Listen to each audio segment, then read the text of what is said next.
call the PEAPACK and GLADSTONE to order. Please read the sunshine notice. Pursuant to the Open Public Meetings Act, adequate notice of the 2022 meeting dates was published in the Courier News and Burnsville News on December 9, 2021, and posted at the Municipal Complex in the Borough Library. Action may be taken. First of all, welcome everybody. Thank you. I should have said that first. Please stand for the flag. I pledge allegiance to the flag of the United States of America and to the republic for which it stands, one nation, under God, indivisible, with liberty and justice for all. Thank you. Roll call, please. Councilman Caminiti? Here. Council President Torliano? Here. Councilwoman Dietrich? Here. Councilman Lerma? Here. Councilwoman Murphy? Here. Councilman Sweeney? Here. Mayor Skinner? I'm here. Moving on to public comments, 5 minutes per person on non-agenda items. It's a policy of the Borough Council that all public comments on an issue shall be limited to 5 minutes per person. Comments may be made on any non-agenda subject pertaining to borough issues. Comments pertaining to public hearings should be saved for that section of the agenda. There'll be no debating between residents. Comments should be addressed to the mayor, council, and public microphone, or people who are online on your electronic device. Opening it up, anybody from the public like to have any comments on non-agenda items, things that are not on the agenda tonight? I want. And again, when you come up, speak, I know you know, but everybody else, state your name and address, please. Thank you. Andrew Fitzmayer, 5 Brook Street. Actually, do you want to move that podium? That's a joke there. Thank you. I just wanted to follow Oh, up. wait, hold it. I think we got to plug the microphone. Sorry. Okay, there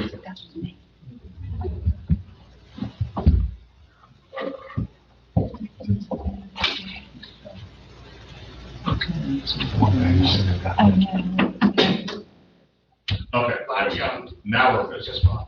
Good. Yeah. Sorry about that. Thanks. Andrew Fitzmayer, 5 Brook Street.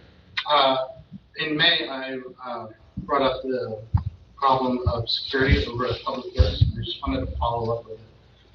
It seems like there's more and more people going over there and using the dumpster as opposed to the recycling. And now I checked the ordinance and it says cans, aluminum, cardboard, stuff like that, but not things that actually go into the green dumpster of garbage. It's people are throwing in cabinets at all hours of the day and other types of garbage. I also noticed that the people are coming, I guess, from the trail, but coming from the back. There must be some type of entrance in the back that they haven't closed off or whatever. So just wanted to follow up to see if we were doing anything about it. Cameras, I think someone said. The property. Possibly. We're talking about it. Yeah, we can definitely follow up with our supervisor, DPW supervisor. Brad's not here tonight, but I'll reach out to him and get his assessment on the traffic flows through there. It just seems like people of all hours of the day and weekend are going there. And I checked the ordinance and it says during business hours. So that would, for that would be, I guess, 7 to 3:30. Let me check with Brad to see if there's any reason why people would be there outside of the hours that are described in the ordinance. Yeah, it even says what you are allowed to dump and what you're not allowed to dump, like non-construction items. And I would think like a cabinet of this size would go in the dumpster a couple times. Recycling. Okay. So, Okay, thank you. following up.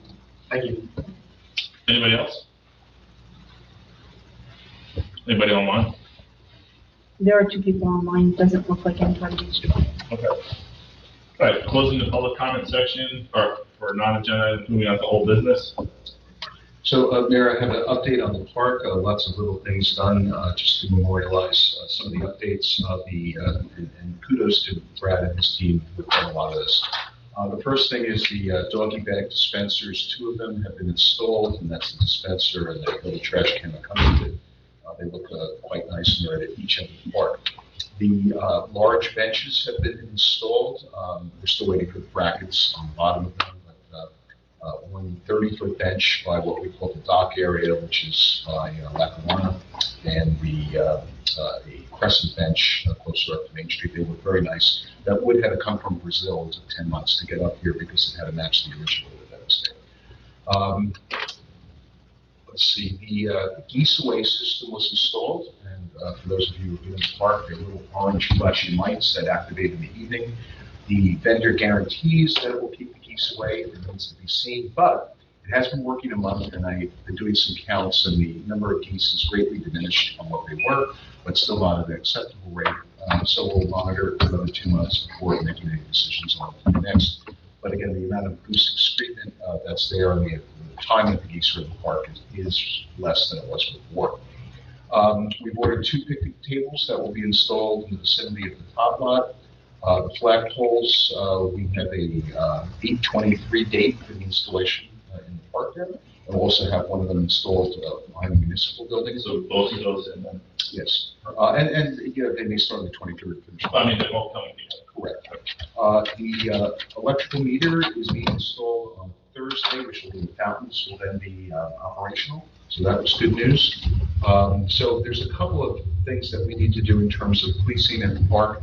The first thing is we have an ordinance we're introducing tonight to set the park hours for all parks in the town between 6 a.m. and 9 p.m.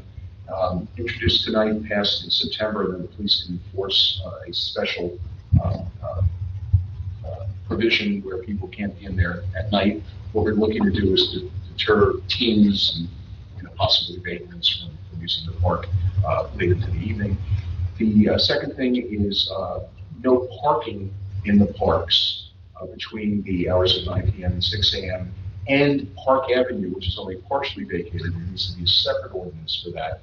And that will also be for park business only. So we're having a problem already with the park where people are parking in all the designated spaces in the park and leaving no room for anyone who wants to use it to use the pot line. And that's a separate issue with zoning that Sarah Jane is following up on, but this will memorialize that and give the police powers to enforce it.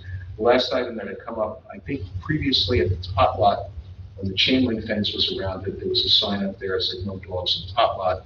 The new fence doesn't have that sign, so people may legitimately not know or think not to bring their dog in there. There's health issues with the dogs, like screaming, urine and feces if they're in the top lot, as well as possibly scaring unwittingly small children that are in the lot. So, Nancy, I think Brad installed a temporary sign today. Yes, it went up this afternoon. So temporary signs there will have a permanent sign. I don't recommend memorializing this right now with the ordinance, but if it gets to be a problem. That's everything we got. Great. Oh, I'm sorry, one other thing. We've gotten confirmation from B&K that they do plan to do the reseeding, soil grading, and a few punch list items, including replanting some of the dead plants during the first 3 weeks of September. So fingers crossed that goes through. Excellent. Anybody else? Jamie, can you hear us? Jamie, maybe she switched to, Can you hear us? Very fine. Okay. It's hard to hear Don. I mean, I think I got most of it. Okay. All right, moving on to, no other old business, right? Moving on to new business. Is there any new business? Okay, moving on to miscellaneous discussions and approvals. We'll go to special use permit application for El Molino outdoor dining tents through November 2024, since you gentlemen are here. So what do we have to do with that? where would you like this over here? Yes, but let me see, what do we, do they need to do a presentation first? They can give presentation, you guys can discuss it, if you have any questions for them. Yeah, please state your name, who you represent, where you're from, et cetera, or what. Good evening, I'm Thomas Maloney. I'm an attorney, my office is in Burnsville. I represent the El Molino restaurant. We've submitted a special use application to reinstall the tents that were there last year. I submitted the application form with a drawing which was requested. I actually got some photographs off the internet that show what it looks like specifically. We supplemented that at the fire officials' request with a diagram of the tables and chairs, so you get an idea of the fire load, not the existence of a substantial fire load. And checking on the administrative regulations today, there is a permit required from a fire official, I believe, under the New Jersey Fire Code for the canopies, that if the council will allow them to be put up, we have to get them permitted through the fire official. I don't know if the council has any particular questions. I don't know what happened last year in terms of. I can actually address what happened previously. Was at the beginning of COVID, the council had taken action to essentially suspend a lot of the requirements of the special use permit to permit our local restaurants to put tents up and have outdoor dining. That was during the period of time when restaurants were forced to operate at 25% capacity. The question I have right now is 25% capacity. To me, I understood that to be an emergent or unique situation that would require a special use permit, which I understand is limited to a 9-month period. What is the emergent situation here? The emergent situation here is that canopies were not permitted, at least in PEAPACK. And last week, the governor signed into law an extension of that COVID relief to cover the period through November 30th of 2024. So it's 3 more years of that extension. And my client was told that he had to come before the board and get a special use permit. So we complied with the town's direction, and here we are.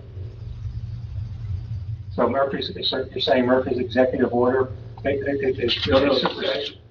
statute supersedes this, our ordinance? The statute, I'm not clear how the statute creates an emergent situation.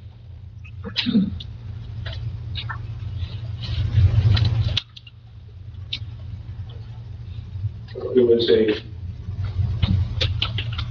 legislative session that passed the law that extended the emergency situation specifically to small businesses by permitting an extension of the permission for canopies for another 3 years during the periods from April 1 to November 3rd. Right, but the prerequisite is, of course, is that there's a medical emergency situation that warrants that, which would usurp the zoning, our local zoning. I believe that's what Councilman Sweeney's asking. Well, not medical, but I mean, the restriction. Or public health. The 25% restriction. Requirement. Yeah. I think 25% restriction was gradually reduced. We're not. We're not in that. And to me, that was the emergent basis that the council was issuing a special use permit. Because what we're doing here is we're sidestepping our own land use board. If the intention is that he's going to have it up for 3 or 4 years, I think it should be in front of the land use board. Well, it's 3 years that the new law gives permission to have tents up or canopies up from April 1 to November 30th. They have to come down November 30th. They can't go up again until April 1st, but they can do that for a period of 3 years. That's what the governor determined in his package here to assist small businesses. I think it's not necessarily the public health, but it's the financial health of the small businesses that the governor was concerned about in the legislature with the passage of this law. So there's no emergent situation required. So the way I'm understanding it, I'm hearing it supersedes our ordinance now. yeah, well, the way I'm understanding it, the governor did extend the order that allows tents to go up for outdoor dining. However, that does not preclude businesses from still having to get a permit to put those tents up. Right. Okay, which is why you're here. Exactly. Okay? So I looked at your application, and your application is actually for 3 years. This council cannot issue a special use permit by our own ordinance for more than 9 months. So what we could do is we could consider, this council could consider a 9-month permit for you to put tents, contingent on them coming down, of course, when it's a November 1st job. November 30th. November 30th coming down, November 30th going back up in April. And then you could come back to the council again for the subsequent 2 years to obtain for a 9-month permit for each of those years. I figured that was one of the possible alternatives That's here, that it certainly wouldn't be a 3-year thing, Yeah, an can't- annual renewal of the application. The other option is you could go before the land use board for what's also known as a special use permit.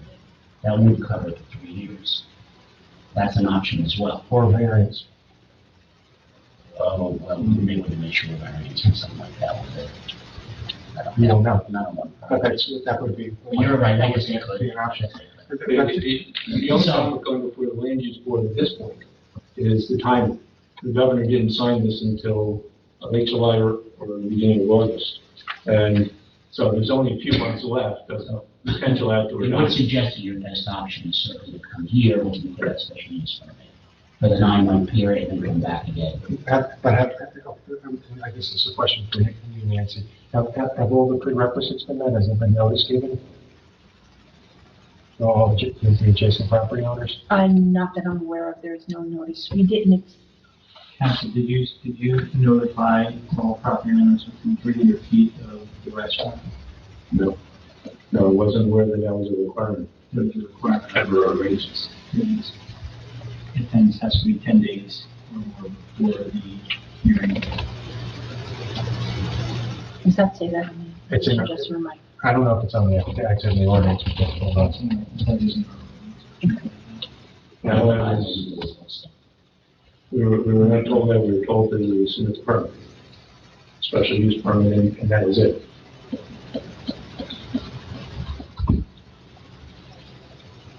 So if it's in the ordinance, then you've got to notify the surrounding properties, then you can come back to the next meeting, which is September 13th, and then submit have the application, submit it to them, and then we can have this discussion and grant or not grant, whatever, but have a discussion whether we're going to grant it or not. But one of the requirements is you've got it, that is in the ordinance, that's online. So you do have to notify your surrounding property owners that, hey, we want to do this, we're looking for this special use permit, or a special use permit. And I can get that list of the 300-foot owners from the municipality. Yes, from, Sarah. no, not from Sarah Jane, from, Ed Kerwin, the tax assessor office. Tax assessor. So that would mean that the application is de facto incomplete for consideration tonight. Yeah, I would agree. I concur with that. It's 200 feet from the council. I just pulled up for ordinance, but It's 200. Yeah, it says, if the use or event will last longer than 10 days, the applicant shall give notice of the application to owners of all real property within 200 feet in all directions of the property. Now, it's a prerequisite for it, because if somebody does have an objection, we don't know about it yet. Mr. Maloney, just for your notes, if you take a look at section 5-11 of the Borough Code, that will identify the responsibilities of the applicant for purposes of submitting the special use application for consideration before the council. You may just want to take a look at that. All right, I will. In terms of feasibility, I have no objection to hearing the application at the next meeting. But if we were to approve it, you're looking at having 1.5 weeks, 10 weeks. I know. Remaining. And then the permitting process will take, and the inspections will take a week or two. And then, of course, the tent has to come down. And I know in the past that's been a problem, that location conforming with the existing regulations and law where we need to do special enforcement to I know this becomes although diminishing returns, he may get a week or two of using the tent this summer. On page 2 of your application, it says this section for borough use only, and one of the things, it has list of property owners within 200 feet received by the applicant. So it's listed on the application. Okay. And we're not unsympathetic to helping out the owners in town. In fact, even before this was passed, we unilaterally extended the ability to have tents for the restaurants in the town without prompting from the state, which enabled your client to have a tent, and we're happy that we're helping them out. But again, you have 10 weeks left. We will do whatever we can to support it within the confines of the rules that we have to operate on. How was that given notice to the restaurant owners in town that they could put up tents. So when the initial COVID emergent situation arose, there was a provision where tenting was permitted in 2020.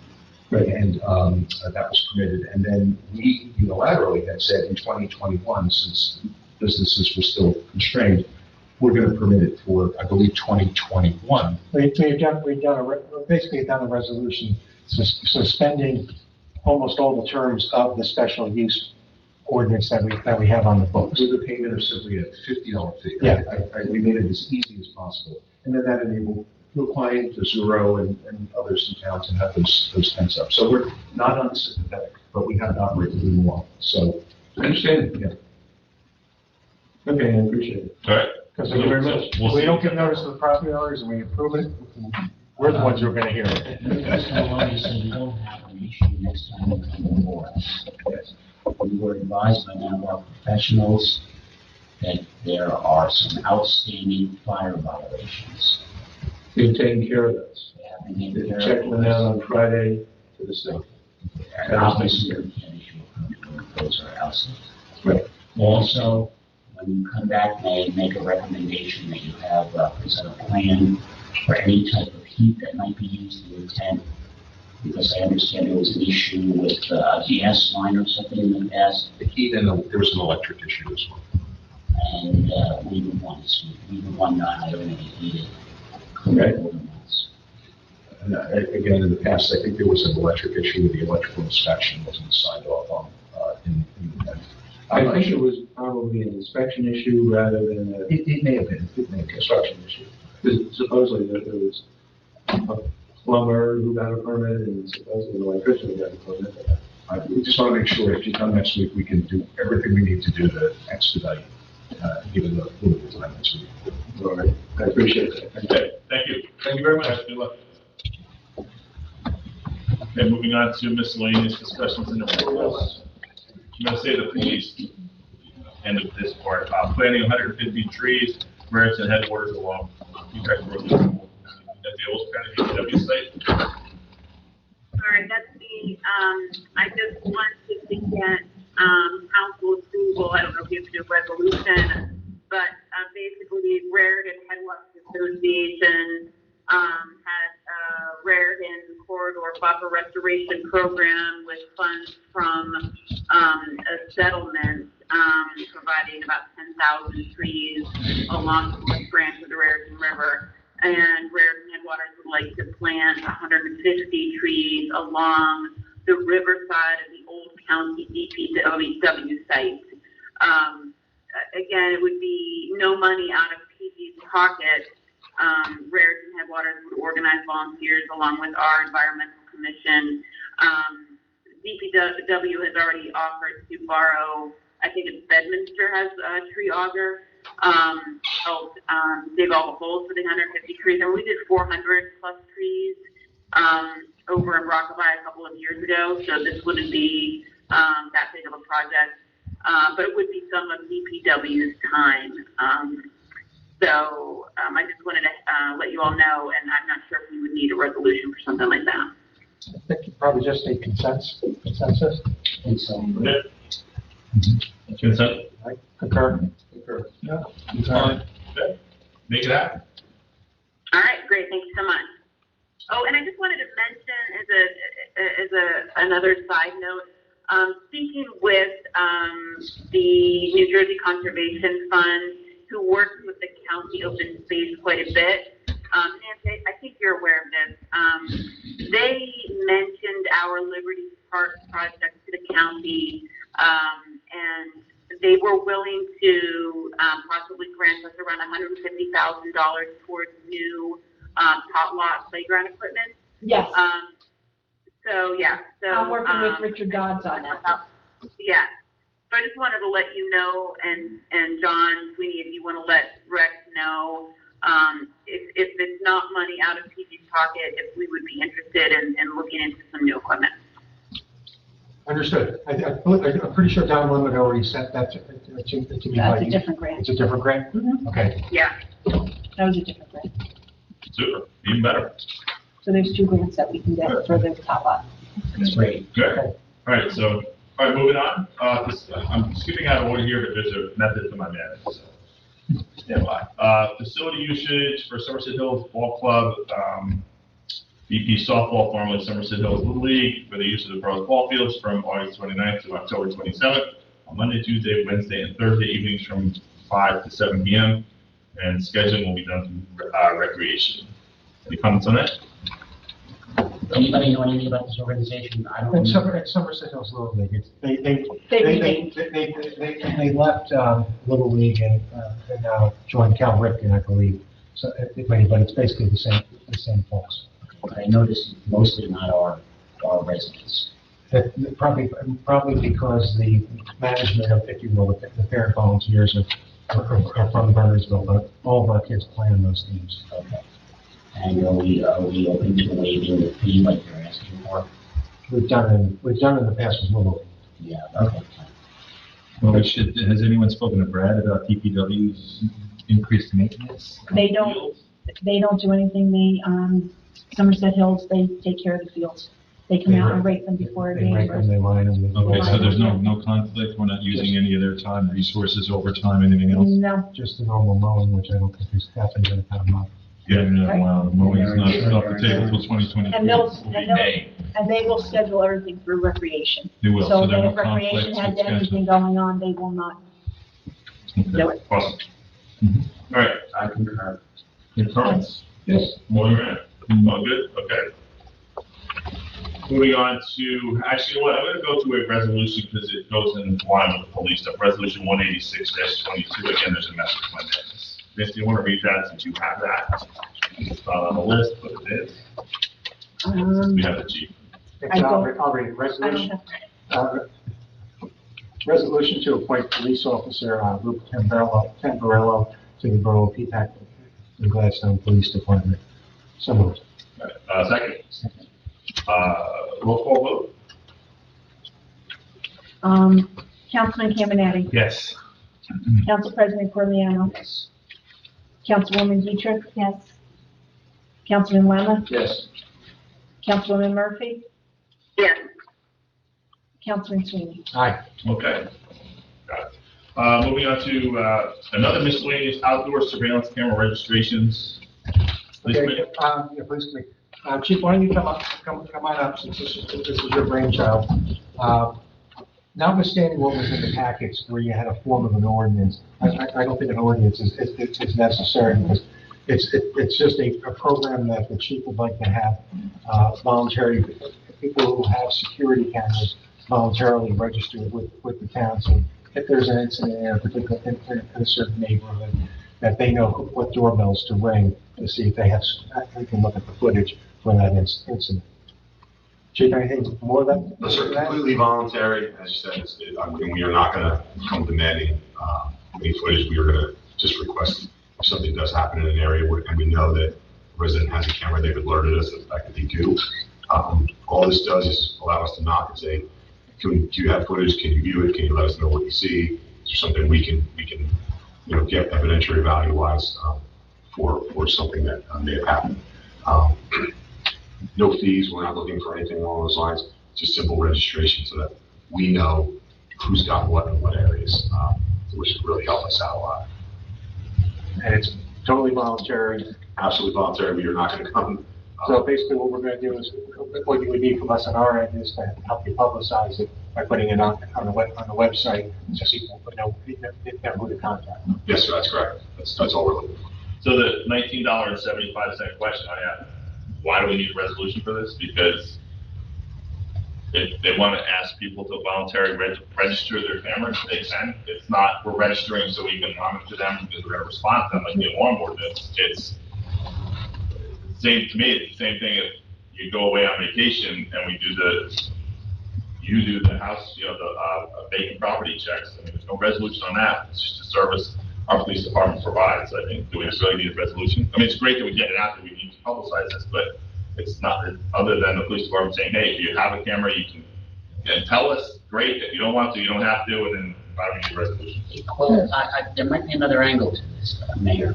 The ordinance that was included in Raritan was actually a pretty well-written ordinance, and it suggested a volunteer program authorized by ordinance. Why don't we just pass this ordinance and do it that way, and it's still voluntary? Why do we need to regulate it at all? That's my question, is like, if you're saying, hey, I have a camera, and you tell the police department you have a camera, great, and if you don't want to tell, so why do we even need to why does the council as a governing body need to get involved? That's my question. Just to authorize the program through the customers. But how do you authorize them to check your house when you're away on vacation? And the police department's been doing that for, well before I was a member of the police department. Yeah, but that's not a registration into a register. So we have people who sign up for the, senior. We have a senior phone. Is there a resolution? Yeah, I don't see a resolution. There's Now, no there resolution. was a form of ordinance from Raritan. I just don't think we need to get involved, like the police department's the same, you have I to think do we- it. I think we- I agree, there's no need for resolution or ordinance. It's volunteer participation, police can make that request, and borough can advertise it, so to speak, and whoever wants to participate can. Go for it. It would be a big help if we could advertise on to the borough site, that would be great. And we would handle it all on our own, just like us. Okay. You send over what we need to put up on, what you would like up on the website, and we'll get it up there. Absolutely. Thank you. Let's discuss it, so. No, I'm just trying to understand why not to have, I don't know why we wouldn't have it. I mean, it seems fine that we don't have to, but we could. And I'm just wondering, for the programs that we don't have resolutions for, should we have an umbrella resolution that we offer these services to our residents? And just so that we define it, right? Would it be a resolution? In order, Well, it sounds to me like this is something that a homeowner would offer to the police as an assistance to detective work. So in other words, homeowner says, listen, I have a camera, it's there, it's taking the footage, if you guys need it, you're welcome to have it. It's really not something that we're doing for the homeowners. In other words, I misunderstand. I do see the mayor's point that it's a program very similar to the senior registration program, and we have no enabling ordinance for that. So if you really need one for this, I get that. I mean, there's, the 911 thing, you can register through kind of communication, so your phone number is on their 911 list, which it is if you call 911, but if there's things that are pushed out from the county, like, hey, there's a bear or something like that, would go out to that number because you voluntarily signed up for it. Register ready for the state, for, I don't think it's working too well, but whatever, there's all these things that you can register, but that's on the homeowner to register for the renter or whatever, the resident, if they want to. And I think it's just overreach on us, like, we're gonna pass a resolution, we're gonna pass an ordinance, just like, if you want to sign up, sign up. We're not regulating the alarm, we're not regulating what kind of cameras they have, it's like whatever they want. And also, even though they volunteer their information, say they have a camera, they don't have to give us the footage of what's on that camera. So once they register with us, they're not required to show us, they're not required to. Well, let's put out a call to reach the residents to the greatest degree we can, and appeal to them to volunteer the footage, And I think that's how this started, I was like, maybe we should do it. That's all. Because I know transit police years ago came around and talked to businesses around the train stations, and, they reached out, hey, we're, transit police, blah, blah, blah. If you have cameras, because if something happens on transit property, if you're an adjacent business, it could be helpful to us, but if they didn't want to tell them, they didn't have to tell them, and I think this is the exact same thing. Exactly, that's what we're. I think it's a great idea to reach out and who's got cameras, because if there's a crash, it's whatever. There are cameras everywhere now. Well, yeah. I think it's a good way for the residents to get engaged, and to support their community. Yeah, that, we have a lot of stolen vehicles and things like that nowadays, suspicious people, we get a lot of calls, so. Right. Be a big help to us, for sure. All right, so I think we don't need to do anything, but you guys are gonna publicize it and Yes, we'll bring everything to, on the website, right? On the website, push it out, your social media, whatever. sounds good, thank you. Don't go anywhere. There's more. Council stay up there. Okay, all right, John. Well, the other police item on the agenda tonight is new police car design. And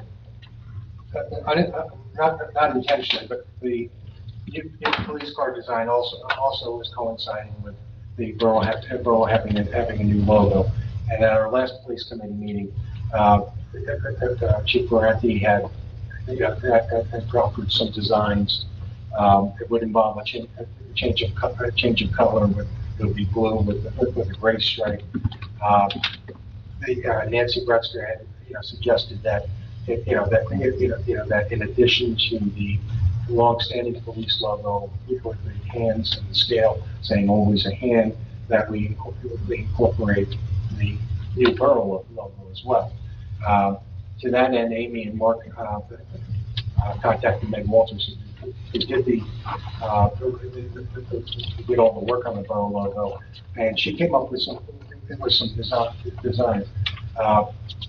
I'm not sold on any of those designs, and that frankly, I'm of the opinion that the original logo, which is a mission statement for our police department, should be the prominent one, and that the borough logo has a place, but but not as pronounced. Bearing in mind that we don't want our police cars look like they're running in NASCAR either, with too much information. It gets too busy. So, my thought on this really would be, what's the feeling on the council in terms of, I don't want to call them competing logos, but proportionality of the logos, and based on that, have the PD sit down with Meg Walters to try and fine tune what she's already done. Those are my thoughts.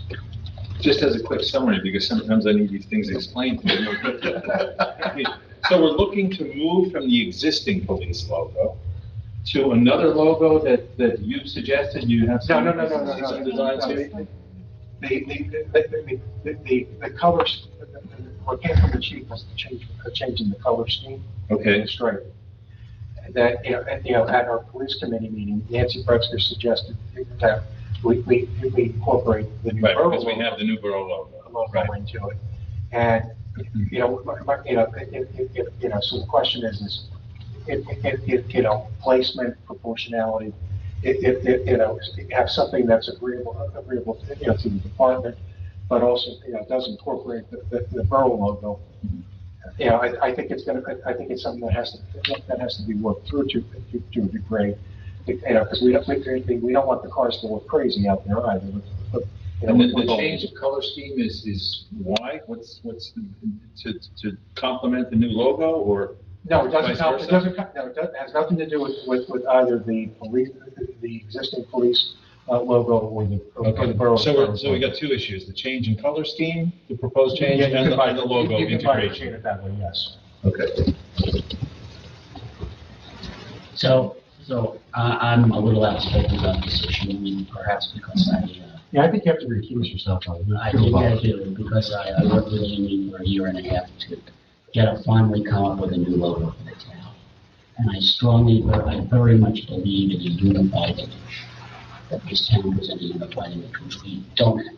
We don't have, and we're working towards. And when the new signs get posted in town, the sign of the municipal building eventually gets up, using new stationery, which we're using already, we will present a much more unified image, a much more professional image. And I believe the police need and should be every bit a part of that. That having been said, I absolutely respect the history and legacy of the logo that's on the patch logo, the police department's logo. We are unique. We're one of the few police departments that has a logo that's very different from the town's logo.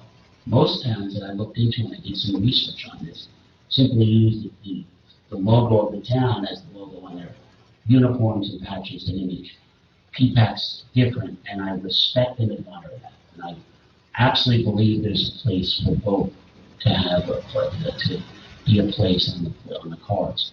Concurrent with the redesign of the image, I would love to see a new image for our cars. The script is dated, the yellow is dated. I believe we could present a very nice new image by coming up with a suitable design by a professional graphic artist that suits and makes you guys happy, makes the police officers happy, as well as the council happy. Okay? To that end, I do believe that the new logo of the town should be, honestly, the prominent logo on the car. Okay? Not to say that there's not a place on the car for the specialized police logo. there is. And I believe both can work, and I think some of the images that Ned presented work towards that end.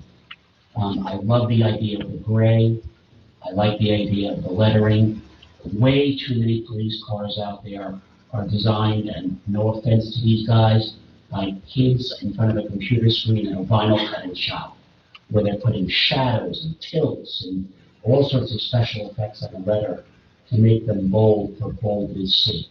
Whereas simple fonts, simple lettering, oftentimes work best and give the best image to both the police department and the borough or the town. So, that all having been said, I would very much respectfully ask that whoever you appoint chief to work on this could sit down with Ned and come up with an image that suits everybody and incorporates the town logo, incorporates the historic police logo with the appropriate lettering and color. I happen to like the one that your guy, the artist at the police church, Advanced Graphic. I like that gray. I don't necessarily like the angle of striping, but I believe there's something that can be done with that gray.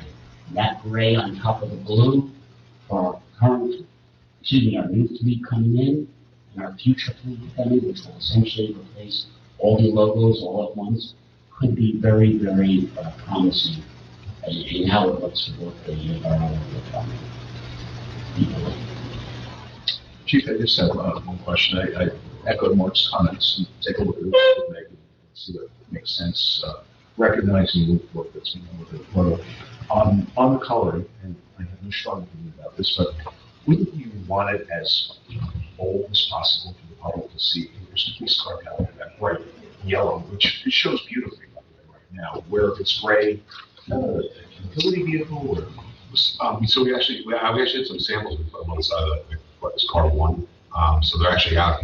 If you want to take a look, it's going to be dark. But if you hit them with a flashlight or some kind of light reflects it, they're actually reflective. What about during the daytime?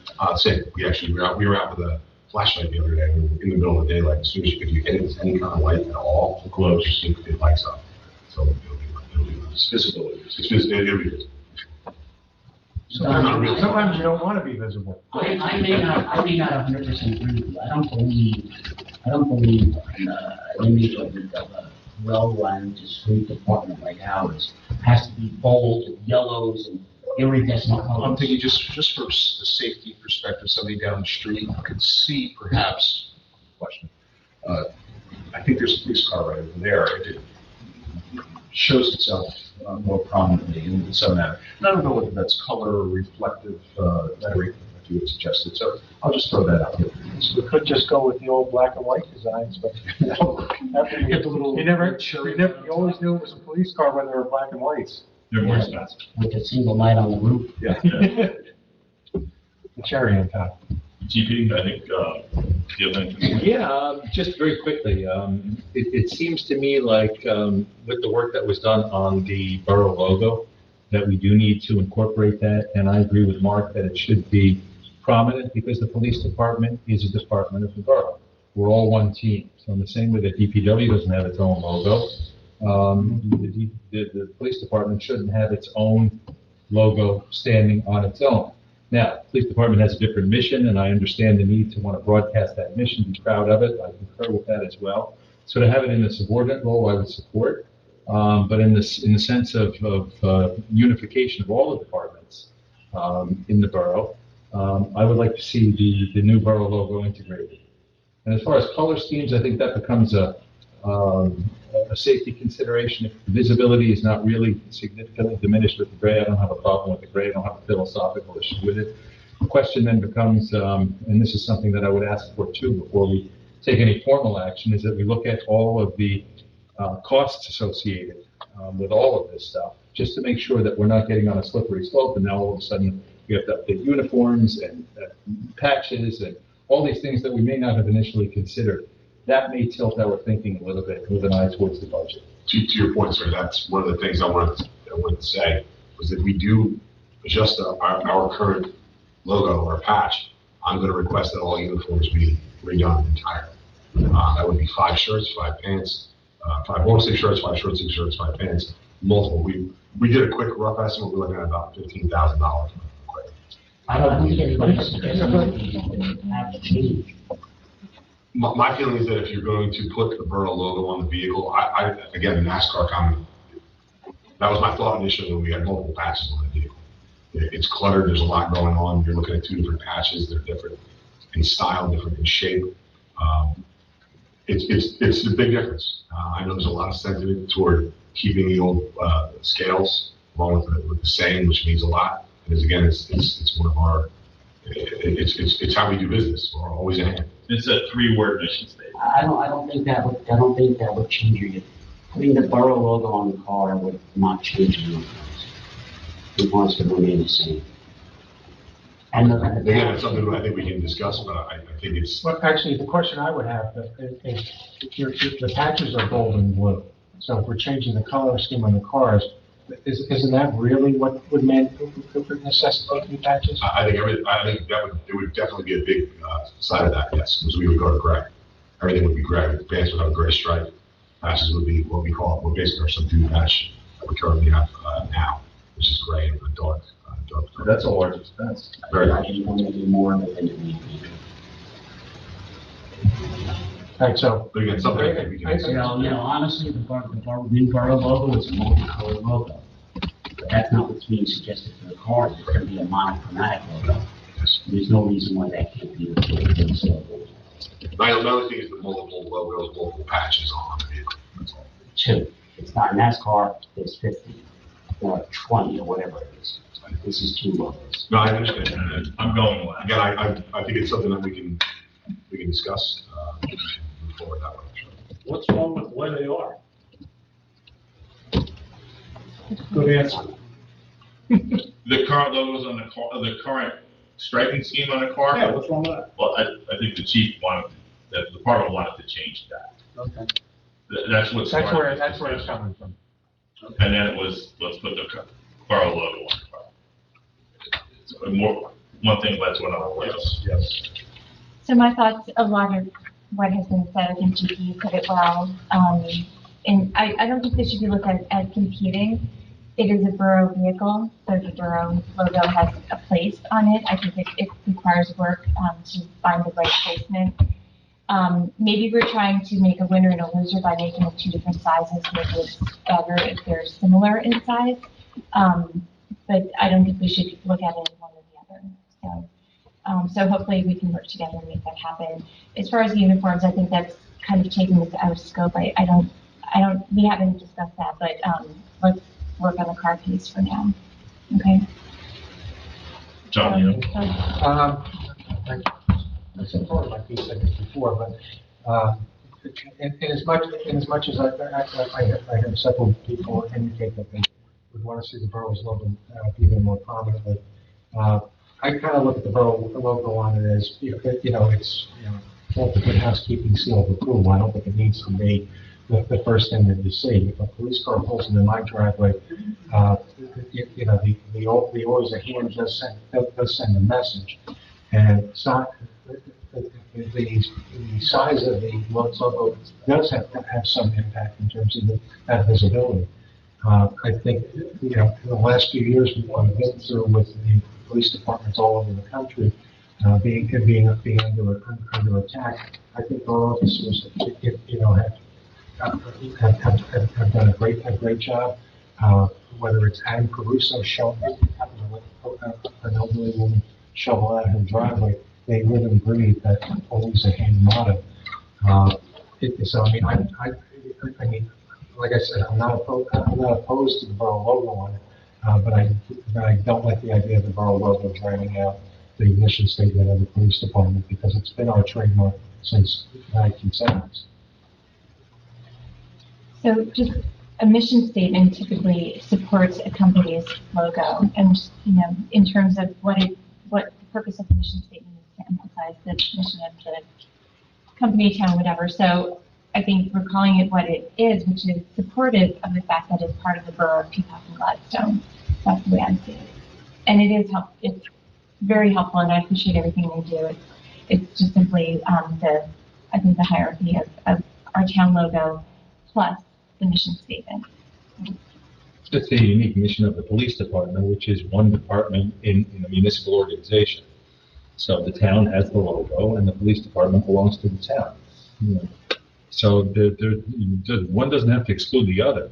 And I think with clever placement on it, you can emphasize the message that we're proud of that mission. We all stand behind that mission statement.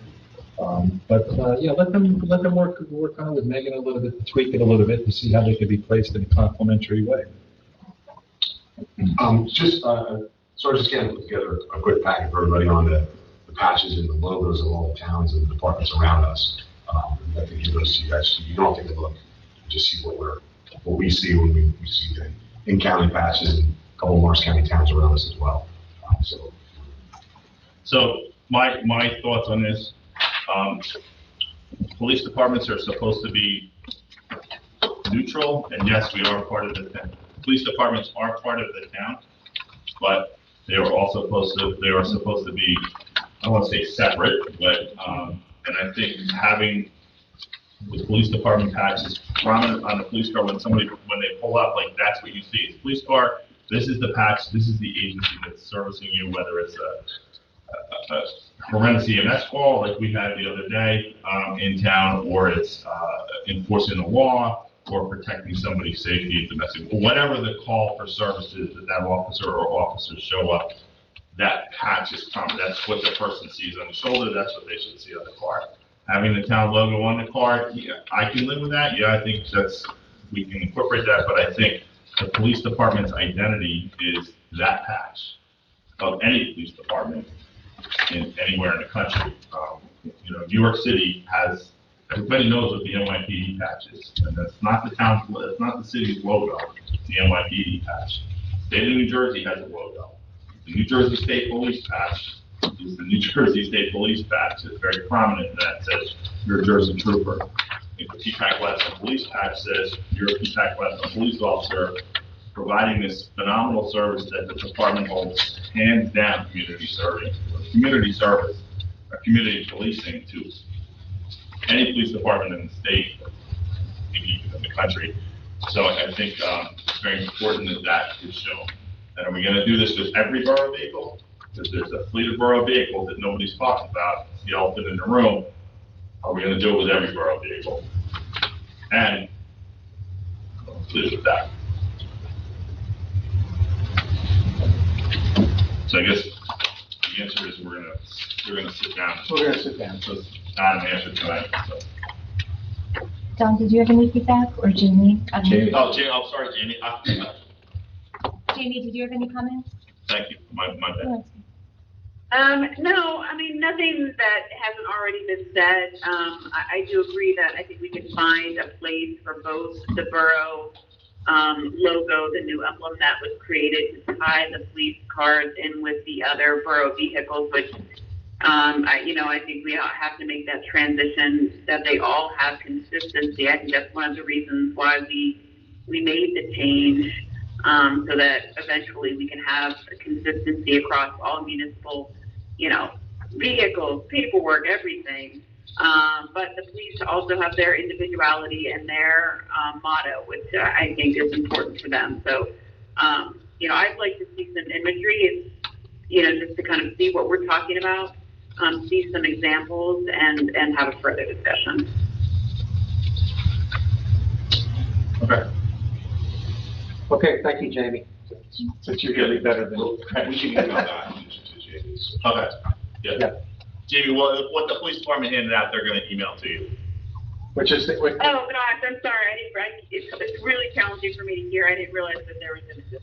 well, no, what they handed out was, they're in online packet, there were images that were done by May. Okay. Which, It's on the bills. which are just, spitballing, if you will, right now.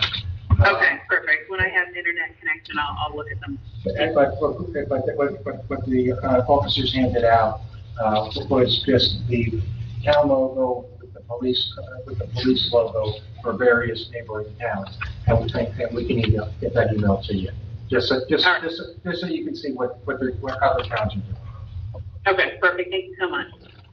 So are you gonna get internet service like soon, or is that months, or like when you get to a better spot? I know you're in the middle of nowhere. Okay, Is it a commune you're on, Jamie? You know, internet? I'm gonna go on mute, thank you. okay. I think that's it for that, right? Yeah. Okay. All right, so you passed the resolution, so we're good, so, yeah. Thank you. I did that walk, you walked it. No, I appreciate it. You're gonna have to do office during first president? Yes, hopefully mid-September. Yeah, first meeting. Be awesome. Thank you very much again. Actually, yeah, my cousin did your best. Let's show her. Absolutely. You do it, you're more informed. All right, thank you. All right, moving on to reading and approval of minutes, our regular meeting minutes of July 19th, 2022. I have a motion to approve the regular meeting minutes of July 19th, 2022. Second? Second. Roll call vote? Councilman Caminetti? Council President Corriano? Abstain. Councilwoman Dietrich? Yes. Councilman Lemma? Yes. Councilwoman Murphy? Yes, Councilman Sweeney? Okay. Moving on to introduction of ordinance 1116, 2022, ordinance of the Borough of PEAPACK and Gladstone in the County of Somerset, New Jersey, establishing a property assessed clean energy program pursuant to NJSA 40:56-1.4-SEQ, authorizing a clean energy special assessment to be imposed on block 28, lot 24.02, on the official tax maps of the borough as requested by the leasehold property owner thereof in connection with the undertaking of one or more property assessed clean energy improvements and authorizing the execution of a property assessed clean energy special assessment agreement in connection therewith. I am reading that once. That has to be the longest caption ever. Okay, we're gonna have to adjourn, we're gonna have to take a recess for a second, just kidding. Yeah. Motion to introduce that long ordinance, 1116, 2000, Second. Okay, roll call vote, please. Councilman Caminetti? Yes. Council President Corriano? Yes. Councilwoman Dietrich? Yes. Councilman Lemma? Yes. Councilwoman Murphy? yes, Councilman Sweeney? Aye. That took up half the meeting. Ordinance 1116, 2022 is introduced and shall be published in the summary in the Burnsville News, and that the public hearing for said ordinance shall be held on September 13th, 2022, or 7 p.m. or shortly thereafter. Is the ordinance as long as the title, or is it short? No, it gives you a little bit more. No, there's a lot more. Okay. Introduction of ordinance 1117, 2022. This one's easy. Ordinance amending portions of chapter 4, article 6, titled Public Parks Ordinance of the Revised General Ordinances of the Borough of PEAPACK and Gladstone. Motion to introduce ordinance 1117. Second. Roll call vote. Councilman Caminetti? Yes. Council President Corriano? Yes. Councilwoman Dietrich? Yes. Councilman Lemma? Yes. Councilwoman Murphy? yes, Councilman Sweeney? Okay, ordinance 1117, 2022 was introduced and shall be published in summary in the Burnsville News, and that the public hearing for said ordinance shall be held on September 13th, 2022, at 7 p.m. or shortly thereafter. Introduction of ordinance 1118, 2022, ordinance amending portions of chapter 7, article 1, titled Traffic of the Revised General Ordinances of the Borough of PEAPACK and Gladstone. Do I have a motion to introduce this ordinance? Second. Roll call vote. Councilman Caminetti? Yes. Council President Corriano? Yes. Councilwoman Dietrich? Yes. Councilman Lemma? Yes. Councilwoman Murphy? yes, Councilman Sweeney? Ordinance 1118, 2022 is introduced and shall be published in summary in the Burnsville News, and the public hearing for said ordinance shall be held on September 13th, 2022, at 7 p.m. or shortly thereafter. Okay, resolutions, I want to do a consent agenda for 166 through 171. Do I have a motion to approve resolutions 166 through 171? Second. Second. Roll call vote? Councilman Caminetti? Yes. Council President Corriano? Yes. Councilwoman Dietrich? Yes. Councilman Lemma? Yes. Councilwoman Murphy? yes, Councilman Sweeney? Aye.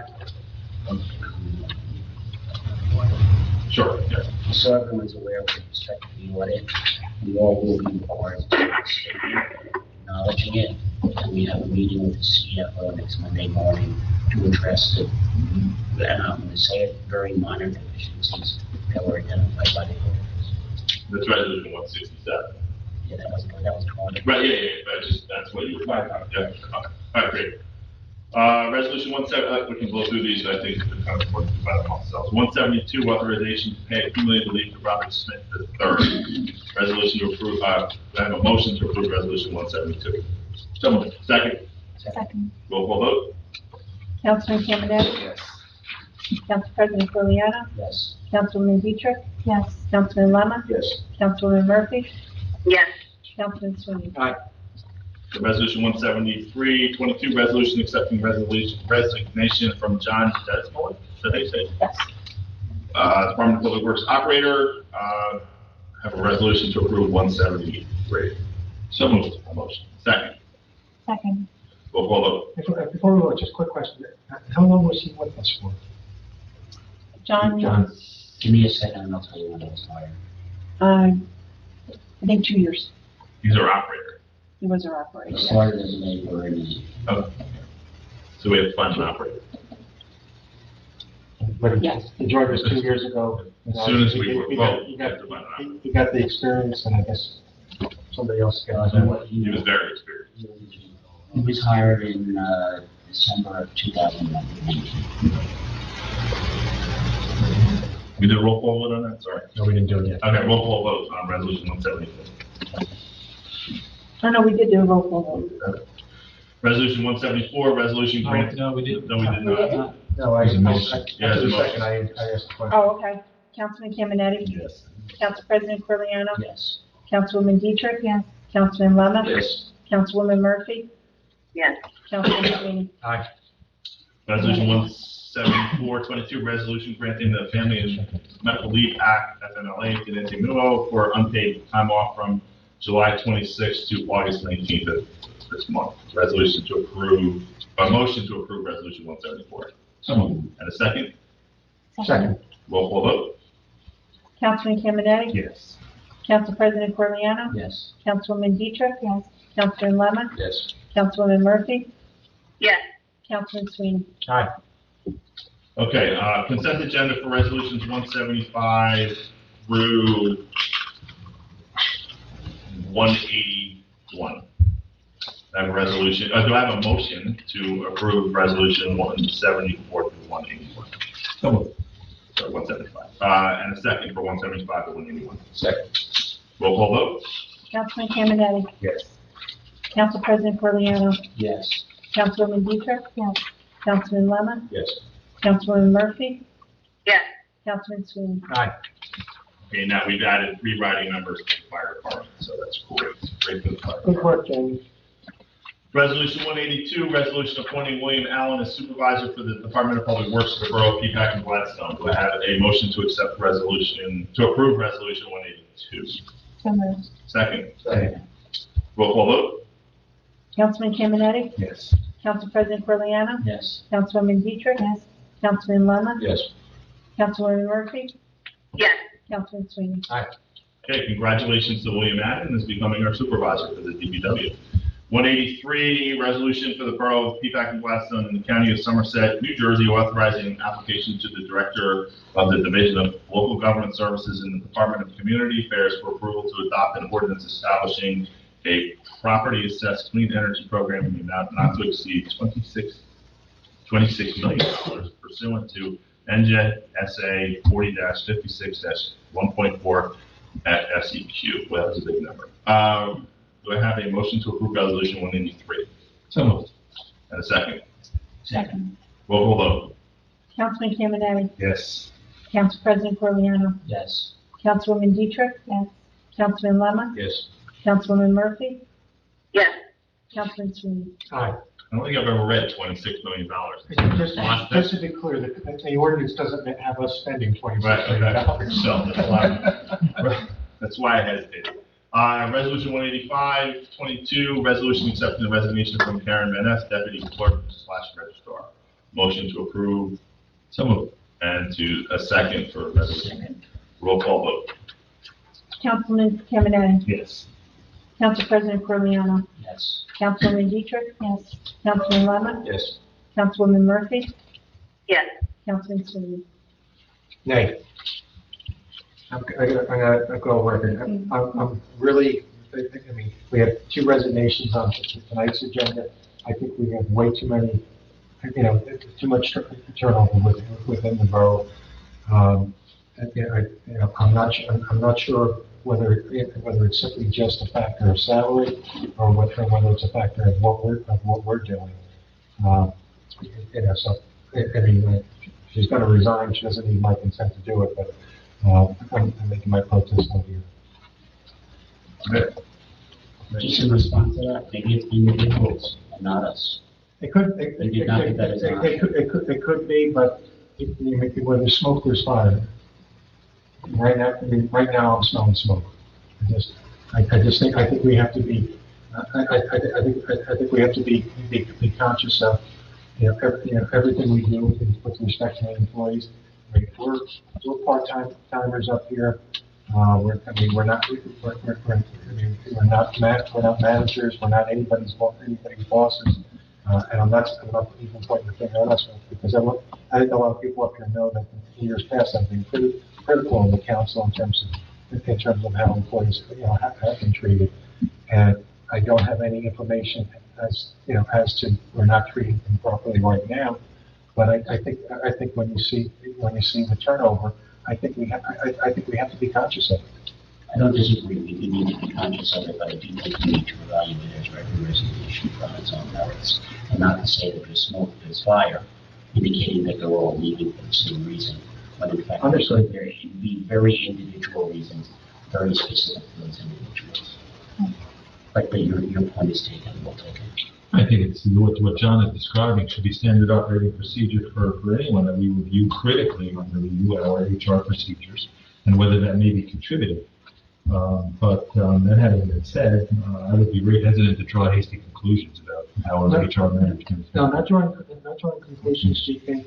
But to Mark's point, it could be on an individual basis. Maybe it's not so much what happens when they come to work as it could be we're hiring the wrong person. And that's something that if maybe we're looking in the wrong places, for people. I don't know what the answer to that is, but I mean, if we hire somebody who leaves after 4 months, there's something, maybe we did something wrong in vetting them out. Mm-hmm. Well, your point is well taken on that one. One of our resignations left here after 4 months, and then we look back on their resume and the person's last job, they left after 4 months, and the one before that, they left after 9 months. Well, as somebody who's actually, as somebody who's actively engaged in hiring municipal government, I can tell you the pool is generally not large. And the way that HR policy and keeping things lean and lean management of municipal finances has developed in recent years, you just don't have the depth on the bench to say, okay, we're going to take 6 months to look for suitable candidates. Sure. In many cases, you end up making a decision which, under ideal circumstances, would not be taken. Because you leave yourself some more time, or you continue the search. So I think that's part and parcel of today's lean budget realities. And but that doesn't mean we shouldn't be looking at the processes. So your point is well taken, John. And the one thing I would add to that is, in one of our neighboring towns, I know they actually have an HR consultant, and which is something, from job, describing the job, helping to get the person to what we should be paying, what we should be paying them. So that's, I think, for the future budget, that might be something I think we might want to, look into as to whether we want to have an HR consultant to help us through some of these issues. Good point. Okay. Certainly worthy of a discussion. And I think those are points well taken. Having gone through interviews with the police and some others recently, Mark has been involved as well. I think what I'm noticing is the stronger our managers are, which I'm noticing we have more strength than we've had in past years, that's helping us hire the right people. Just most recently, I think we've had good conversations about what we need in the positions, not just the person, but their skill set, and what we're missing currently in our groups of the skills that are needed. So I think it's important to have all those conversations, and it's been helpful. And of course, you know, we hired someone who fit the bill perfectly for a position that's just now is vacated. It's circumstantial. It's hard to really pinpoint that as a trend.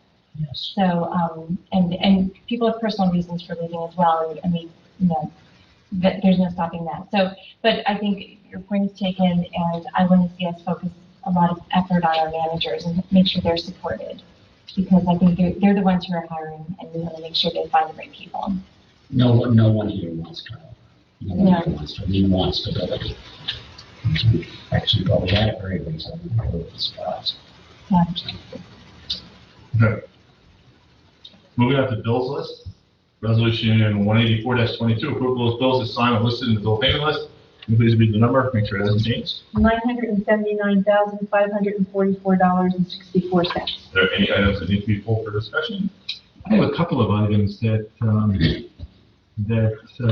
came up on my radar, and I just want to make sure that they're accurate. The one was, of course, the check number 37965 for Labor Council services. Obviously, those are bills that should be coming to us itemized, and I'm presuming that, Nancy, you went through them and checked them for accuracy? Yes, and that was all for during the negotiations, the PBA. Right, I mean, we were expecting a big number, I just want to make sure that the number's accurate. Yes, I went through and made sure that everything on there was correct. Okay, let's go down to check number 37982.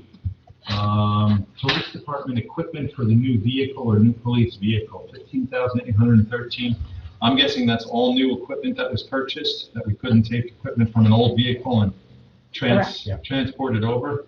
New body styles. They could not fit the new cages in the old cages in the vehicle. Mm-hmm. So they thought because the vehicle changed. Equipment didn't change, but the vehicle did. The vehicle changed. Mm-hmm. Okay, so there was nothing that we could salvage then? That was basically just got to grit our teeth and accept that. I think a lot of that equipment was like when I purchased it years ago, so we got our money's worth out of it. I think we very much did. By the way, back to your initial comment about Labor Council, that number came in, I think, much less than any of us anticipated that was. Okay, but there's a threshold value here where you reach a certain amount, you want to put a critical eye to it. That's all, and that's fine. I'm not. The back end to that is that I think he did a good job, and I think it kept us out of a more extensive process of an arbitration hearing. So Well, I'm not questioning the value. I'm not questioning the value proposition. I just no question. But the value proposition is not being discussed. It's just a question of arithmetic. That's all. Making sure that it's accurate. Okay. Another item that I saw. Check number 37986, equipment for OEM, $2,492.15. What's that for? I don't know off the top of my head what that was for. I didn't see it. I didn't see anything. I don't know what it was. I would have to go back and look at that. Was that for, the 5 months ago? Because I don't think you've had any expenses since then. Not conforming to the funds for the clothing. Oh, I think that was the clothing for the new CERT. Yeah. For the new CERT team and for the, OEM team. Okay, can we take a look at that? Yes. Okay. If that was who it's for, Flemington, then that's what that was for. Okay. Anything else? No, I don't think so. I think that's it. Motion to approve resolution 184-22. So moved. Second. Roll call vote. Councilman Caminati? Yes. Council President Corliano? Yes. Councilwoman Dietrich? Yes. Councilman Lema? Yes. Councilwoman Murphy? Yes. Councilman Sweeney? Moving on to council reports. Finance. Mayor, other than what I mentioned earlier regarding the audit, Mark, just a quick question, have the tax rules been, or Nancy, I think they're due to be out before the end of the meeting. I'll get a better answer from Dale tomorrow when he's in. Yeah, because they're not by the end of the week, but that extension is gonna, that jig is gonna shrink. Right, they should be out by the end of the week. Like I said, I'll talk to Dale tomorrow. Yeah, they ran too late this year. We didn't get certified until a couple of days before the end of July. In fact, I think it was like July 27th or I was in 28th. Cleveland when it happened, and I got an email about it from Dale. And then they had to go to the, then the numbers had to go to Edmunds, who generated the bills, and they required 10 days to process them, and that's why. Shouldn't have taken us long, they're working on it. Edmunds is the tax officer. Edmunds, right, Nancy? Yes, and Oh. he does the tax. Didn't we get rid of it? No, No, we got rid of Edmunds that still does the tax in the store, But they don't. and do purchase. MSI does the They don't overall do purchase. Purchase, okay. That's where he's coming from, yeah. Sanitation and sewer. I'm going to give the update and start with the question. Did you hear back from Robin with confirmation as to whether or not that? I have not heard back from her. So I have no update, although in Congressman Malinowski's press release about his accomplishments, he had said that he got the STAB sewer grant approved. But we have got no confirmation that it's been approved. And what I don't know was it submitted pending approval, or was it approved? So I'd like to report back that it was approved so we can start spending money. And it's great news, you know, in either case, but it'd be nice to bring that to fidelity. Should we check with his office? I can do that. And by the way, on that, did you ever hear back from them regarding, this should have been under new business, the Gladstone Post Office lost the mailbox in front of it? I have not heard anything. Right, so I asked Nancy to reach out to Congressman Malinowski's office. He said the only way we're going to get a new one is for us to make the request to get it replaced. I have not reached out yet. That is on my list. But just so residents know, they can go into the post office, Yes. which is open 24/7, put it in the mail slot, which is the same size as the post Is office. it open 24/7? Yes, it is. Oh, I didn't know. You can't go to the window, but you have a key, you don't even need a key to get into the post office. Okay. You can access, if you want to mail a letter at 3 in the morning, you can go in there and put it in the slot. Okay, all right. Just for the convenience of the residents, if they replace that mailbox, it'd be nice. And if we can help make that happen, that would be good. That's all I have. That's it for sanitation. So Yes. borough property. Okay, very quickly, just one item regarding the scout cabin. There's been a lot of attention directed at the park and progress there. And the scout cabin's kind of been the stepchild in the background. So we're trying to resurrect some of the improvements to the scout cabin. There's obvious need for that too, for not only for scouts. We've had communication from the local troop, asking about when the scout cabin might be available again for meetings. Fortunately, we don't have a date certain that we can provide them with just yet, but we're trying to resurrect some of the improvements there, including, sealing the exterior, getting some storm windows in place, some insulation in the floors, trying to make it a 3-season space by upgrading the electrical service as well. It's going to need a new door as well to seal out the elements and things like that. So we've jump-started that again. And Brad is gathering some information right now, so I should be able to report back at the next meeting what we're looking at, hopefully some dates and also some hard costs involved. So stand by for updated information on the scout cabin. You also may remember that we've had previous discussions about using the scout cabin as a display area for mementos and historical artifacts from the municipality. I've had communication with the Historic Preservation Committee on that, and they, of course, secured the donation of those display cases a few months back from Madison.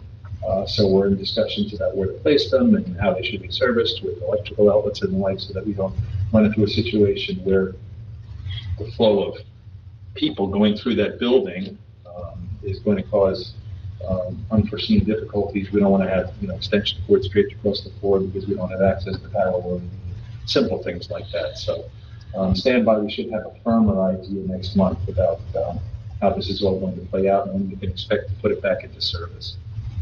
GP, a few of us received an email from James Echo, resident, we don't know. Correct. And he is reinvigorating the scout program in town. Right. Which I was really happy to see, because I think it's a valuable program. Yep. Yep. And I suggested he wanted to be able to hopefully use the scout cabin for that purpose. Mhm. And I referred him to you. Yeah. Hear from him? Yes, I did. And we have talked in the past and we continue to talk about this. We cannot dedicate the scout cabin to one use exclusively. So if we do this intelligently and keep the lines of communication open right now, we should be able to have multiple uses in there. And fittingly, it should be for scout meetings. I mean, it's the origin of the building. So, yes, it's very much on my radar. Does that include, I mean, I'm guessing they would want to store materials there too as part of their use. It would make sense to me that they would want to do that, but I don't know what we would make that happen depending on the volumes of what they're looking for. So that's a level of detail that we have not addressed yet, but will address. So, and we do have storage capabilities there. Okay. So. And we want to incorporate, do we put a new roof on it? We put a new roof on it, but we also want to upgrade the Yes. insulation. So when we do all, and I know we're going to be dedicating it to the late Jerry Palmer, so we kind of want to, in my mind, like when we've gotten most of those things done, then do it rather than have, oh yeah, it's under construction. No. We want it to be right. We want it to be pretty, and we want to be proud of it before any dedication. And that we should be getting that done relatively soon, not next week. I mean, this is not major structural stuff. I think the most involved part of it will probably be the electrical service upgrade. Which shouldn't take forever. Which shouldn't take forever, but it presupposes that you can get equipment and get an electrician in there, and depending on how much it's going to cost, Okay. big requirements and things like that, so. Perfect. But we should have a stronger feel for this in September. Excellent. Okay. When you respond to them, probably it'd be a good idea to put them in touch with Dan Dolan. Mhm. We could do an email blast to the people who use the rest program.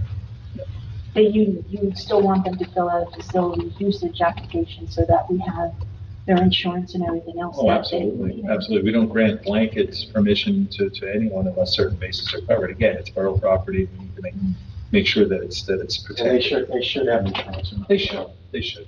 Should be a non-issue, but again, it goes through the normal channels. So. Okay. Next, borough property, fire and first aid. Jamie? No report, this evening for fire and first aid. I will make the comment that the fire department has been posting a lot more. They have a Facebook page, and so you can see things that they've been doing, helping out with, there was a hay fire over by Gill a few days ago, things so it is interesting to get kind of live updates, if you will. The hay fire was in my backyard.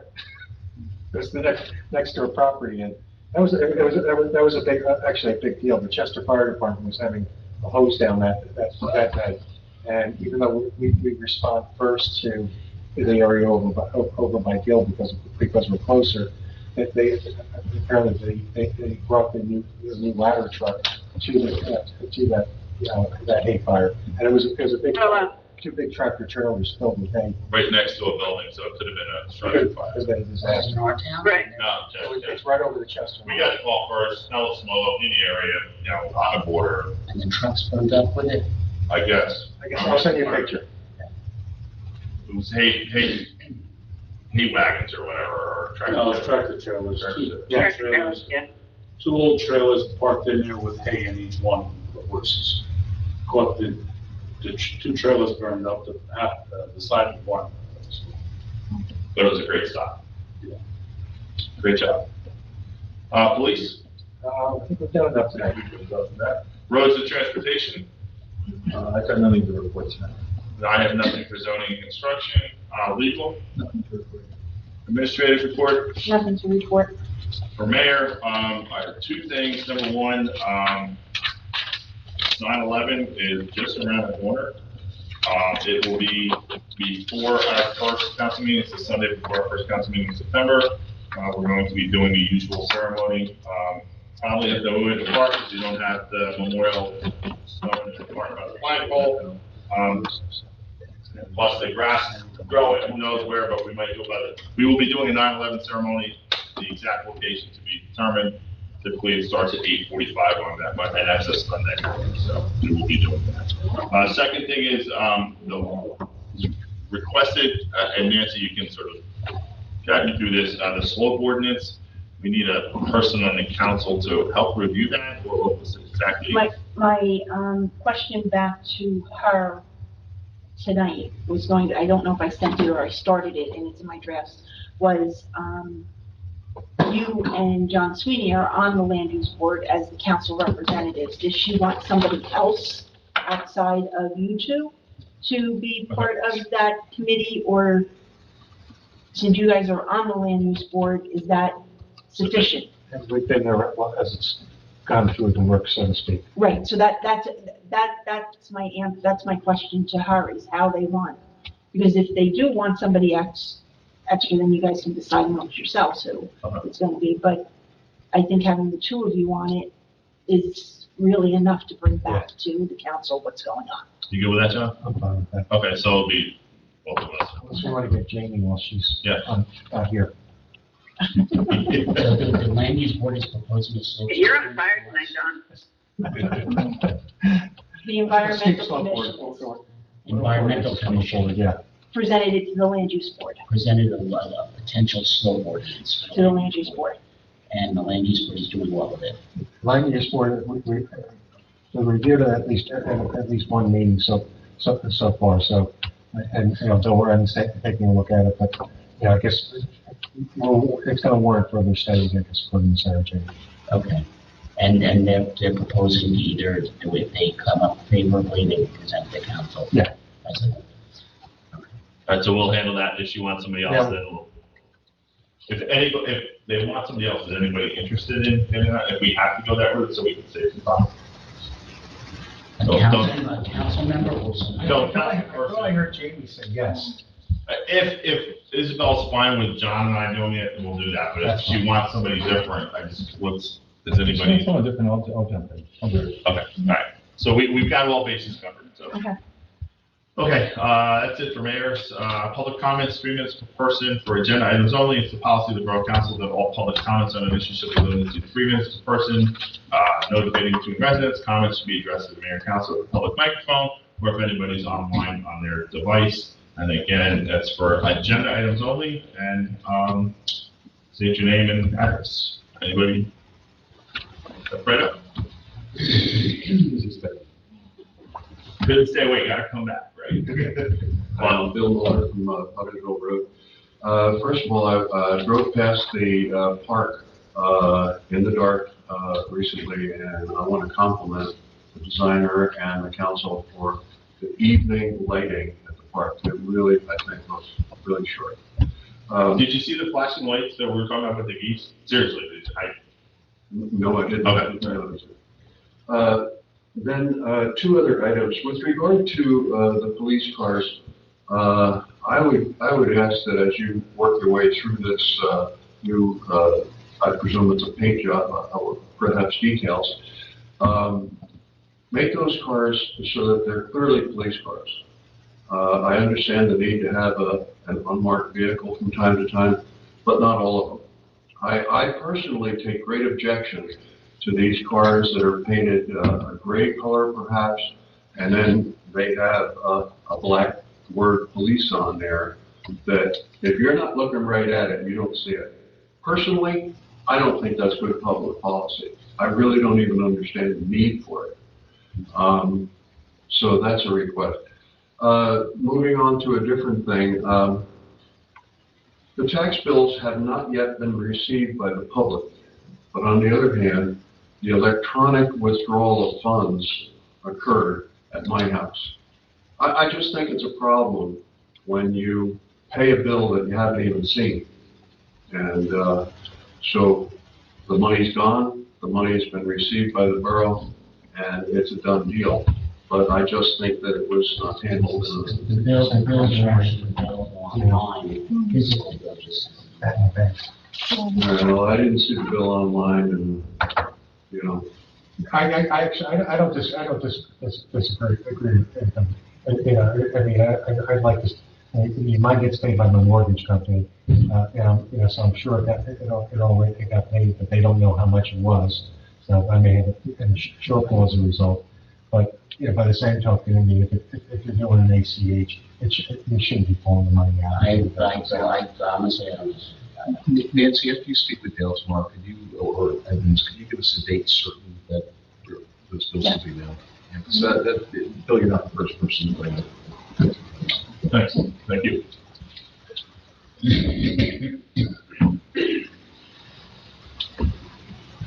Ronald Hill Gladstone, just to enlighten you guys about the people you have at the fire department. 5 guys responded to that house fire, or the barn fire. 1 73-year-old guy, 2 60-year-old guys, 2 guys in the late 30s. That's your fire department during the day, on the weekend. So whatever you can do to help us get younger guys in the fire department, because pretty soon those engines won't be going out the door, because there'll be no one there to drive. Now, I noticed tonight, though, with this emblem stuff that we're talking about to change the decals and stuff on the police department. One unit I see we skipped was the fire department.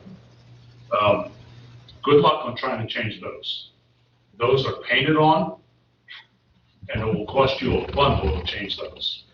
You'll have to paint the doors and all the stuff that goes on there to change it.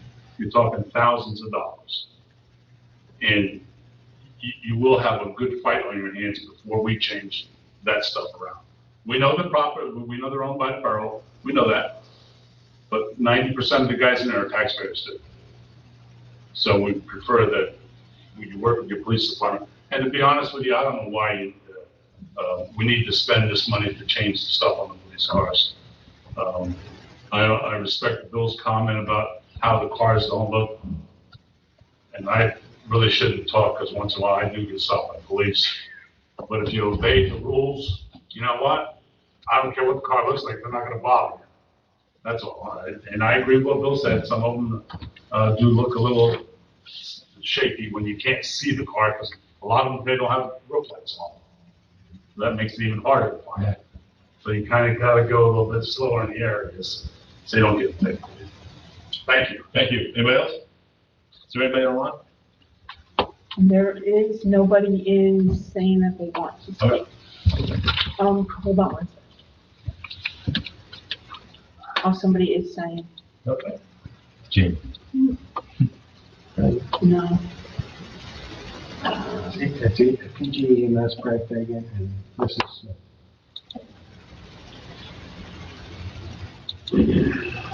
Please stand by.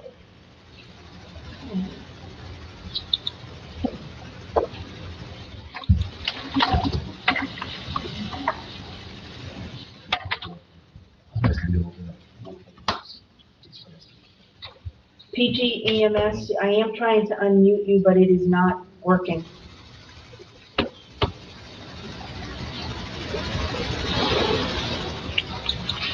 Can they type a comment in and then we can read it? Yes, I am. Okay, that was at the beginning of the meeting, they were asking. That was earlier. That was earlier. All right, so nothing? Okay, closing the public comment session, moving on to adjournment. Is there any further business? Hearing none, motion to adjourn? So moved. Second? All in favor? Anybody opposed? Meeting is adjourned. See you next Tuesday, September 13th, 2022 at 7 p.m. Thank you very much for attending. Thank you so much. Good night, Jamie. Good night, Jamie. Good night. Thanks for tolerating me on the phone. It's not like we can talk in Oh, right. Oh, wow. Well, recently,